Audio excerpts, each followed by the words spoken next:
যদি কারো শরীরে এই তিনটি চিহ্ন দেখতে পান বুঝে নিবেন ওই ব্যক্তি জাহান্নামী। জাহান্নামী ব্যক্তিদের শরীরে দুনিয়াতেই তিনটি চিহ্ন ফুটে ওঠে এবং এই তিনটি চিহ্ন যদি আপনার অথবা কোনো ব্যক্তির শরীরে দেখতে পান বুঝবেন ওই ব্যক্তি মহাপাপী এবং তার জন্য জান্নাত হারাম। কি সেই তিনটি চিহ্ন তা জানতে হলে দেখতে থাকুন আজকের ভিডিও। প্রিয় দর্শক, আপনি যদি হযরত মুহাম্মদ সাল্লাল্লাহু আলাইহি ওয়াসাল্লামের উম্মত হয়ে নিজেকে ভাগ্যবান মনে করেন অবশ্যই আলহামদুলিল্লাহ কমেন্ট করবেন। আজকে আমার প্রিয় নবীর ভালোবাসার মানুষগুলোকে দেখতে চাই। প্রিয় দর্শক, অবশ্যই ভিডিওটি শেয়ার করতে ভুলবেন না। আপনার একটি শেয়ারে হয়তো অনেক মানুষ হেফাজত হবে। তো চলুন শুরু করা যাক আজকের ভিডিও। পৃথিবীতে ঝড় তুফান হওয়ার আগে যেমন একটি আলামত দেখা যায়, কোনো বিপদ আপদের আগে যেমন লক্ষণ দেখা যায়, ঠিক তেমনি জাহান্নামী ব্যক্তিদের মৃত্যুর আগে শরীরে তিনটি চিহ্ন ফুটে উঠবে, যা দেখলে বুঝতে হবে ব্যক্তিটি জাহান্নামী। জাহান্নামী ব্যক্তিদের শরীরে প্রকাশ পাওয়া চিহ্নের মধ্যে প্রথম চিহ্নটি হলো তার চেহারা কালো হয়ে যাওয়া। আল্লাহ তাআলা প্রত্যেকটা মানুষকে আল্লাহ প্রদত্ত নূর দ্বারা সৃষ্টি করেছেন, কিন্তু যে ব্যক্তি একটানা পাপ কাজ করতে থাকবে আল্লাহ তাআলা তার চেহারা থেকে রহমতের নূর উঠিয়ে নেয়। তাই যে ব্যক্তির দেখবেন দিন দিন চেহারা কালো হয়ে যাচ্ছে, ফ্যাকাশে হয়ে যাচ্ছে, দেখতে ভালো লাগছে না, বুঝে নেবেন ওই ব্যক্তিটি পাপ বেশি করে এবং এ কারণেই তার চেহারা থেকে আল্লাহ প্রদত্ত নূর উঠিয়ে নিয়েছেন।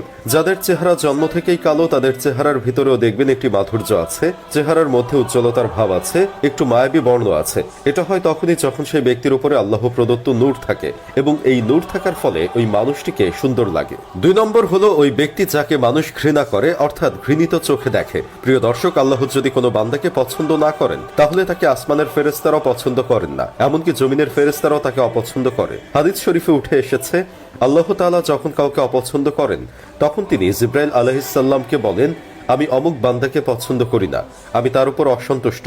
তখন জিবরাইল আলাইহিস সালাম ওই বান্দার উপর অসন্তুষ্ট হয় এবং সপ্তম আকাশে ঘোষণা করে দেন যে ওই ব্যক্তি আল্লাহর অপছন্দনীয় একজন বান্দা। তখন সপ্তম আকাশ থেকে সেটি প্রচার করতে করতে জমিনে থাকা ফেরেশতারাও তার উপরে অসন্তুষ্ট হয়। এজন্য মানুষও তাকে পছন্দ করে না। তাই যদি কাউকে দেখলে ঘৃণা লাগে, পছন্দ না হয়, দেখতে ভালো না লাগে, তাহলে বুঝতে হবে ওই ব্যক্তিটি জাহান্নামী। এবং 3 নম্বরে রয়েছে রিজিকের বারাকা কমে যাওয়া, সফলতা না পাওয়া। উক্ত ব্যক্তি যেদিকে হাত দেয় সেদিকেই ব্যর্থ হয়, ব্যর্থতা যেন তার পিছু ছাড়ে না।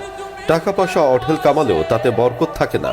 গচ্ছিত টাকা কিভাবে খরচ হলো তার হিসাব সে রাখতে পারে না। দিন দিন তার সকল ধন সম্পদ ধূলিসাৎ হয়ে যায়। তার এক সময় অনেক আধিপত্য ছিল কিন্তু এখন নেই। এরকম কেউ হলে বুঝতে হবে ওই ব্যক্তির উপর আল্লাহ সন্তুষ্ট নয়, বরং ওই ব্যক্তি জাহান্নামী। আল্লাহ আমাদের সবাইকে জাহান্নামের কঠিন আযাব থেকে রক্ষা করুন, আমিন।